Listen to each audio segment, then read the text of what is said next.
May 31st at the UFC Apex. Erin Blanchfield, main event. How are we doing, Erin? Doing great. How are you? I'm great. Thank you so much. I asked you this earlier, and then I said I'll just get your answer on camera. Why not Newark? It's a week afterward, UFC 316, right down the road. I know when I first got the fight, I had no idea because I got this fight notice in like January for May.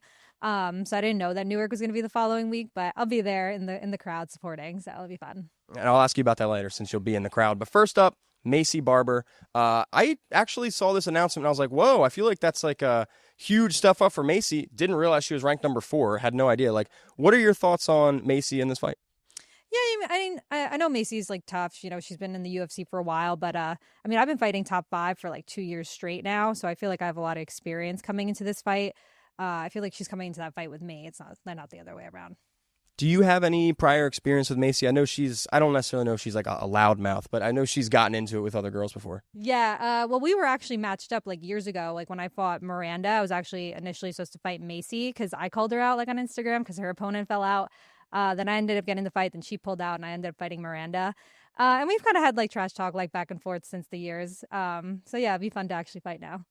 And I guess from your opinion, is this a title eliminator? Yeah, I think so. I think top 3 and 4 in the world. I mean, I've been fighting top 5 for like 2 years. Get another win. I think I get the title shot next. And just talking about that title, it is booked right now. Valentina Shevchenko taking on Manon Fiorot, who you're no stranger to. How do you see that title fight going down? I think that's a tough fight. Manon's like a really big girl for the division. They're both like counter strikers, so I think that's going to be interesting to see.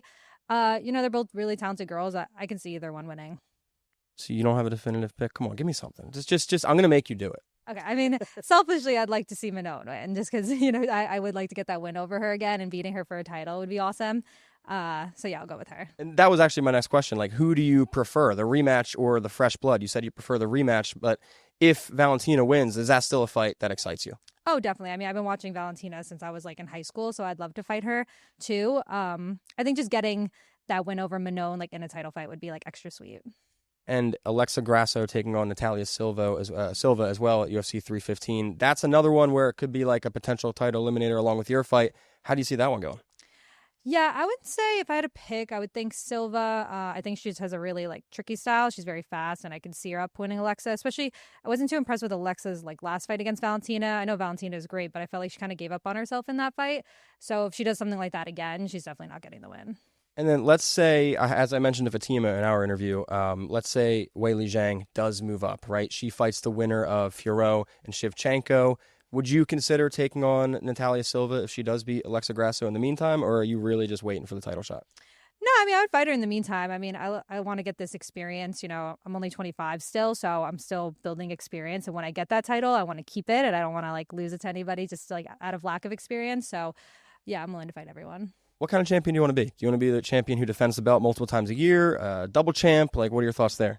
I want to be someone that defends it, multiple times. We'll see how many fights a year because 5-round fights are obviously, I've been fighting 5-round fights. I can tell they're harder. But I definitely want to defend it as long as I want to keep it. And then Zhang Weili, if she does come up, how do you see her faring at 125? You've been fighting these girls for a long time. Yeah, I think she's really tough, so I can see her winning some, kind of like how Rose was able to win some moving up. But I think she's really tiny. Like I've seen her in person. She's very short for like, especially for 125. I don't think she would be a champ at 125. And then I've seen fans, play fantasy, and I've seen you and Weili Zhang on the same graphic. This would be a great flyweight fight someday. How do you see that one potentially going down? Again, this is just fantasy fights. Yeah, I would see myself finishing her. I feel like it'd be similar to Andrade. Like I feel like they have that same build, and they're like both aggressive. So I could see myself finishing her. MK Muay Thai, thank you for having me, first of all. But something that I love about, I don't know if it's this region specifically. I know a lot of the Philly guys, they're the same way. You guys don't have these like super gyms per se, right? There's no ATT, there's no alpha male. Like it's just a lot of gritty, small, homegrown gyms. Question is, are you comfortable staying at MK? I know you're a Silver Fox too forever, or like, do you feel a need to go seek out a super gym? No, I don't feel any need to seek out like a super gym. I have a couple smaller gyms here that I train at. And they've gotten me to here, and we plan to go even further. You see a lot of people that train at those super gyms, and yeah, there's some champs, but there's a lot of UFC fighters that no one even knows about or that get cut and things like that. So I don't think it's anything like special. I think it's just who you keep around and like the hard work you put in. And a lot of people ask that question too. They say you kind of can get lost in the mix in a super gym, whereas a gym you've been at forever, you get specific attention, but you also can like be a role model and set the precedent. Do you agree with that? Yeah, I definitely agree with that. You definitely can get a lot more focus, and everyone that you're at the gym with are truly like kind of become your family because it is a smaller gym, so you know everyone a lot more personal. And like I've been training at all the gyms I've been at since I was like a teenager, like 15, 16. So I've been here for like 10 years. So like I know everyone. I feel like I grew with the gym too. So I think that there's something special in that. And you and Fatima Kline, sitting to my right, are both training for camp. She's about a month before you. How has that been training with Fatima? I know I always ask you guys this question, but I just like to know. Oh, I love training with Fatima. We've been training since I think I was like 20. She was like 19. So we've really grown together in our career. We really push each other, and it's nice to have someone to go through that with. And you said you're going to be in the building for 316. It's going to be a great card. And I have to ask you about Julianna Pena, Kayla Harrison. How do you see that one going? Oh, that's a good fight. I'd like to see Julianna win. I watched the press conference and I thought she was like so funny. I think she really brings like that energy. But she's really talented, and I mean you can't deny like her grappling and her judo. So I could see her winning. I think if she gets into the clinch, she would be Pena there. And do you see Amanda Nunes actually coming back to MMA? Yeah, I do. I mean, she seems like she's pretty adamant about it. I guess it depends how this fight goes. But I can see her wanting to fight Kayla. And is Amanda your definitive women's MMA GOAT, or is there another name? Like, who's your GOAT? Ooh. Amanda's definitely one of the GOATs, but I think Valentina is like making herself the GOAT for sure.